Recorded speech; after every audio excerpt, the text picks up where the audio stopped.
Hello, welcome to the Last Show podcast. Thank you for tuning in. Thank you for listening to the show. I got to figure out where to turn on this microphone. Turn my microphone down. My name is Kortney Shea Williams. I'm the host of the Last Show podcast. This is how it gets down once a week. Subscribe to the show, Apple Podcasts, Stitcher, Google, and TuneIn Radio. Go to my website, KortneyShaneWilliams.com. You can see where I'm performing my stand-up comedy shtick. Oh, we are here. Oh, and the microphone the sound is so sexy, don't you agree? Don't you agree? You can check me out. See where I'm performing my live stand-up comedy. You can go to my website, KortneyShaneWilliams.com. That's Kortney, ShaneWilliams.com. Instagram and Twitter at Kortney Shane. Yo, man. First things first, I got to start here. I was going to jump back on the podcast. I mean, I know I teased it on the Instagram. I was going to jump back on the podcast to talk about Chappelle. I might touch on that in a minute. But let me tell you, man, I got sick. I don't even know if it's COVID, you know? Most people say, hey, I'm sick. It's not COVID. You know what I mean? You got to throw that not COVID out. If you cough in public, that need to be followed immediately by not COVID. I don't even know if it is COVID. It might have been COVID. I feel like something attacked me. My chest was warming up. Hey, man, let me tell you something. This is the first time I got sick in like 2 years, which means two things. Number one, mask work. I mean, mask work. Now, the first time I've been on cruise ships since the pandemic. I've been to other states since the pandemic. I went to Oklahoma. I've been to Texas. I live in Florida. Nothing. My daughter went to school for 1 week. I was sick, and she was walking around with wasn't no big deal. I didn't even know she was that sick. If she was as sick as I was, I should be in jail for child abuse. I was telling her to suck it up. Hey, man, stop all that coughing. You see I'm trying to record? With all that coughing. That's a dry cough. Have a cough drop and lay down, man. It's enough of this. Maybe she's allergic to something. And then 2 days later, boy, I caught something vicious. I've been sick for like 4 days now, dude. It won't go away. It's hard to sleep. I'm like, man, I can't sit. I got to sleep standing up. I'm passing out while I'm walking around. It's terrible stuff I got, man. I had some congestion. I had a sore throat that wouldn't get sore, because I did that thing. This is the worst, by the way.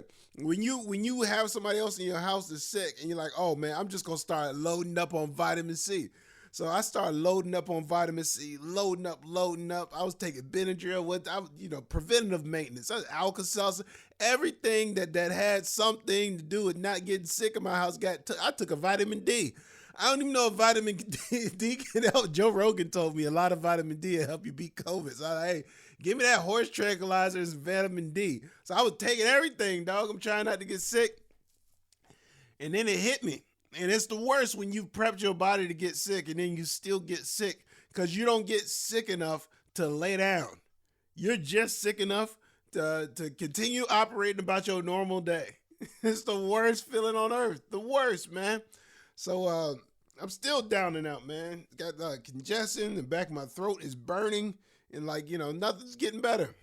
First time I got sick in 2 years. The other thing that occurred to me, this thing sucks, man. Getting sick is terrible. I cannot believe I used to do this like once every 6 months. Like once every 6 months, I would get deathly ill and just shake it off like it was no big. Hey, it's just a season of year. Hey man, I had to fly on a plane. I got sick for the plane. Hey, just the way it is. Let me go do these shows in Los Angeles. I used to get sick like this twice a year, sometimes 3 times a year. I got sick once in 2 years, man. It took me out, man. It was the worst, dude. The worst. But we are here at the Last Show podcast. Thank you for tuning into the show. Before I get started on the show, I got an announcement. A comedy album announcement I got. So it's official like a ref with a whistle. Can I get a drum roll? My new comedy album, Elevator Style, is being released. 800 Pound Gorilla Records, November 19th. The week before Thanksgiving. November 19th will be an exclusive release for XM and Pandora radio. You guys that have XM Pandora, mark the time, November 19th, man. So that is huge platforms, never been on those platforms before.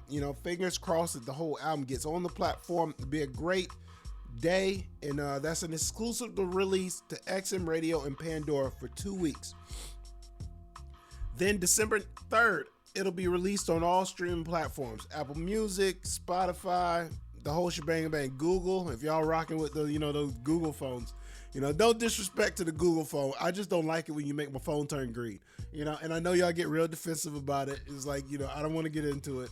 You make my phone turn green.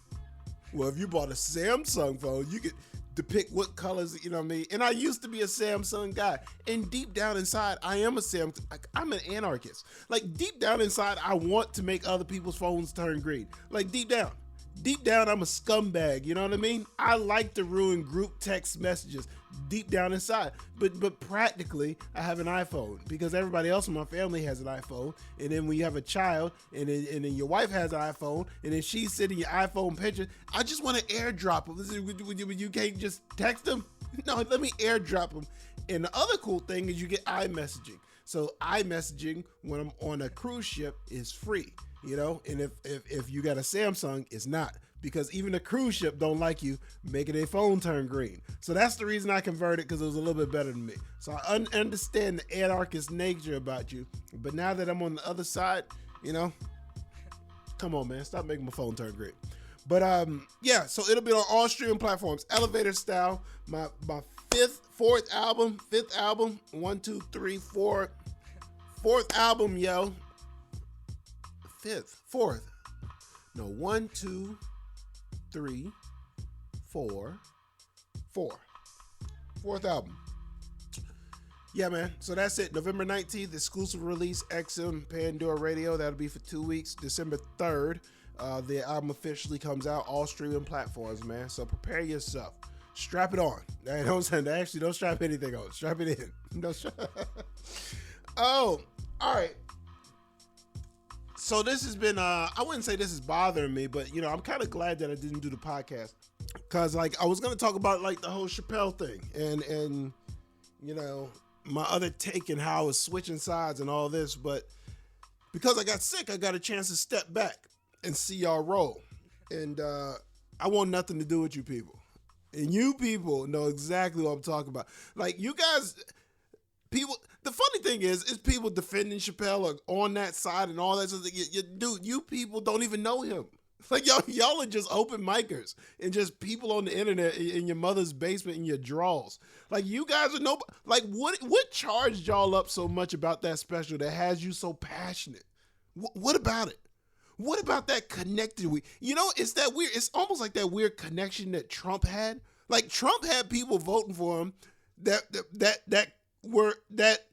Trump had people vote for him and he was against their interests.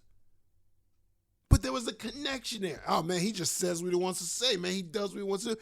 It's this weird, I don't want to be around you people, man. That reminds me of the great poet. I forgot what his name is. But he's first they came for the socialists. I didn't say anything because I wasn't socialist. Then they came for unionists. I didn't say anything because I wasn't a unionist. Then they came for the Jews. I didn't say anything because I'm not Jewish. And then they came for me. And no one was talk. It's that's what y'all are on right now. And I know this train's never late. Y'all ready to tell some nigga jokes. I know what's gonna happen.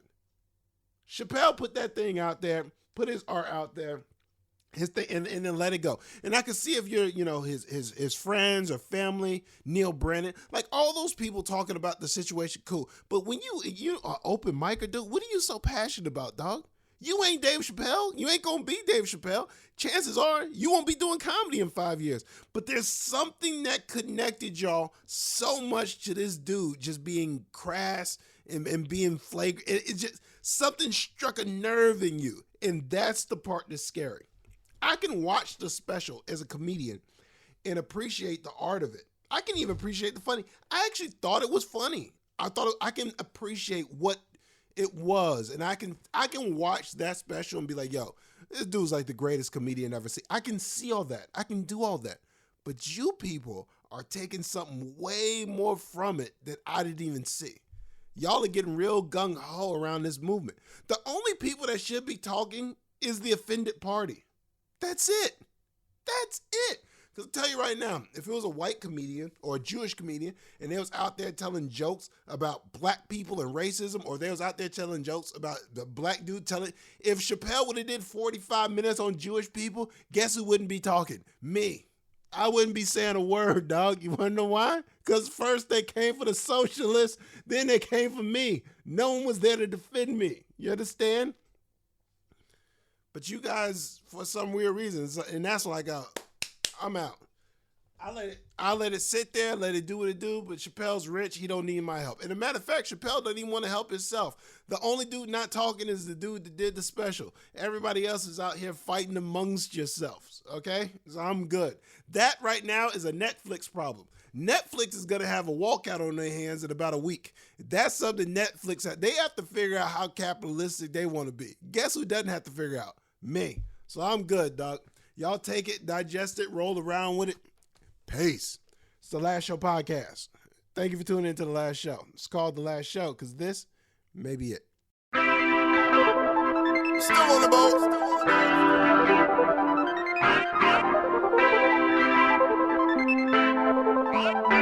Call me if you get lost. Welcome back to the Last Show podcast. Oh, gotta turn the music down. Oh, I think I got the levels right on this microphone now. I'm not sure. New mic. Who this? Tyler, the Creator. Sweet. That's off the Call Me If You Get Lost album. Hey, straight up pound for pound. It ain't even pound for pound. I don't even think this is negotiable.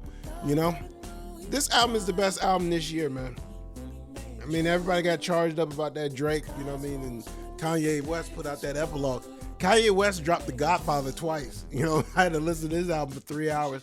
It's some hot joints on there, on that album. Then the Drake, he put that out. You know, the emoji baby just went away just like that. But this right here, fire, man. Good art in here. I'm kind of getting more into Tyler Creator. I think I talked about it before, but Call Me If You Get Lost. Sweet, man. Check that album out. All right. So, I watched Squid Games. I finished that on Netflix. I finished Squid Game on Netflix because I was tired of you people talking about it on Instagram. You know, and I knew eventually, like, something's going to come up and it's going to spoil it for me. It's like weird. I don't like knowing what a show's about when I go into a show. So imagine my shock, spoiler alert, when someone got their head blown off in the first 5 minutes. Of, what is this? This is a snuff film. Hey, why is this so popular? I mean, why is this not getting canceled? We worry about Dave Chappelle. You need to worry about them, the genocide against Asian people, man. What's going on here? Squid Games. My big takeaway from Squid Games is nothing. Not a single thing. I mean, I took absolutely nothing away. For a minute there, I was like, hold on, I got to decode this. Because it was in Korean, but then they had the English subtitles. So I was like, you know what? I'm going to watch the Korean version and just read it. And I did that for about 30 minutes. I was like, dude, and that American got in me. I was like, I need my phone to distract me from the murder. So I was like, yo, I just converted to everybody was speaking it. Everybody on the show immediately sounded like the members from Step by Step. I was like, man, this Korean dude sounds exactly like what's your man? Dang it, I missed the joke. It was right there. Blurred Lines, Daddy, Alan Thicke. I took nothing away from it, man. You know, so I'm like watching. I'm like, yo, there's a deeper meaning behind this. This is like the Korean version of The Wire. Hold on. What? Man's got to have a code. No, dog. It's just a straight up murder show, dude. It's straight genocide, man. There was a storyline, and don't get me wrong, this kept my attention. You know, I making sure I was recording. I watched this thing been going on. I watch a lot of movies, dramas, things like that. I don't even watch that much comedy. Stand up about it. I don't watch a lot of TV shows. As a matter of fact, I start way more TV shows than I finish. This is the first TV show I've finished in probably 7 to 10 years, dude. I watched to the end. I was gripped by every episode, okay? Every episode made me want to watch another episode. But I took nothing away from the show. There's no deeper meaning. I saw some, was it Meek Mill or something like that? Meek Mill said, yeah, the Squid Games, that's exactly like growing up in the hood. Really? I know the projects is tough, okay? I grew up in the suburbs. I've heard the story. My dad grew up there. I know the projects is rough. But if they kill 500 people in 6 days, some alarms are gonna go off. Especially if those 500 people owe somebody money. You know what I mean? They took 500 people with the most amount of debt and just murdered everybody but one. Okay? I feel like eventually, and they did it every year. That's the thing about the Squid Games. Squid Games, they did it every single year. That means every year, mysteriously, 500 people just go missing. And no, I know there's a lot of people in Korea. I know that. But I just think, once, a percentage of your population just getting wiped out, there's going to be an investigation. I mean, this was not the most cleverest organization of all time. When you got out of the Squid Game, they just blindfolded you and dropped you in the street. Ain't no surveillance cameras. Ain't nobody figuring this out. What is the takeaway from the Squid Games? There is no takeaway. It was entertaining. I'm a squeamish dude too when it came to Squid Games. I'm a squeamish dude. I don't like blood. I don't like guts. And like that had all of it. Like I didn't watch half the show. Half the time I was trying to look down, tucking my head into my wife's bosom. That's how I watch TV. I was tucking my head down there. Hey babe, just tell me when they finish. I'm a sucker and loser. That's what I was doing, man. But entertaining though, I will say. Entertaining. At the beginning of the show, especially when they started killing people, I'm like, man, this feels more American than I think, Then as the show went on, they had this storyline. I was like, nah, American people would have never did this. You know what I mean? They'd have killed a percentage of people, and then it'd have been like a disclaimer, and then they would have went on. But the show is wild, man. Wild. I heard somebody said, was it some LeBron James? I think LeBron James said, I didn't like the ending of Squid Games. I'm like, well, how do you exactly end the show like that? I mean, what'd you think?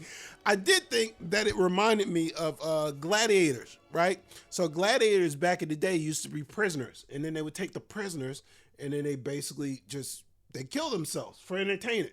That's basically what, like bullfighting with people. That's basically what it was, right? Then the gladiator won, and he got all this glory for winning. Then people started volunteering to be gladiators because they wanted that glory. And Squid Games kind of pulled some stuff from there. The sense that like the people all had the chance, spoiler alert, the people all had the chance to get out. They voted to leave. It was such a terrible place that the percentage of people voted to leave the Squid Game. And they gave them the option to come back if they wanted to. And people volunteered to come back. Volunteered to come back, knowing only one person is going to win. But for some weird reason, like you think you're going to be that one. Like you want to be the gladiator in the arena. Somewhere. And if some parts, it's for the love of the money, but at some point the money didn't even matter. At the end, the money did not even matter at the end, dude. You have been so traumatized for somebody else's entertainment to the point that you didn't know any other way to exist, It's kind of like who's the dude in Shawshank Redemption? He got out of jail and he killed himself because you didn't know how else to exist besides then. So at the end, when the guy decides to go back to the Squid Games, I don't know if he goes back to like stop him or because he knows he's not going to stop him, or he goes back to compete. I'm not sure. But just when he thought he was out, they pulled him back in, and he was rich, had no need to play the game, no need to go back, and the dude still went back at the end. So it did pull on some gladiator vibes like that, but there's absolutely no takeaway. There's no redeeming quality about the Squid Game. Squid Games, they might do a part 2, but I think Squid Game is going to be exactly like the Tiger King. I watched Tiger King. It got me through the beginning of the pandemic. I binged it the whole way through, and then I moved on with life. At no point in time did I think, you know what?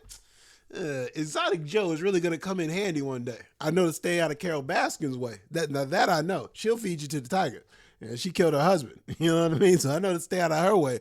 So it did give me, some of those things. Because Carol Baskin lives like 10 minutes from my house. Just FYI, I don't live in the hood. But, you know what I mean? If she wanted to start the Squid Game, she could. All right, man, I'm killing myself out here. Let's wrap up the show. Thank you for tuning into the Last Show podcast. Kortney Shane Williams. I'm playing hurt. I'm hurt, dog. Subscribe to the show, Apple Podcasts, Stitcher, Google, and TuneIn Radio. I don't know when I'm putting this one out, but I'm gonna put it out sometime. Maybe sometime this weekend we'll do that, man. Thank you guys. Be safe, be healthy. Album coming out November 19th, exclusive XM and Pandora. December 3rd, everywhere you get your album, son. Take it easy. Peace. That's like telling somebody like Stephen King, well, make a horror movie with a happy ending. They don't have happy endings. It's a horror movie. It goes to end horrible. Aha! Aha! What do you know from funny, you bastard? Until next time, take care of yourselves and each other. Can I ask you, if you won all the money, what would you do with it? Bunch of hookers and cocaine. There you are. Hasta luego.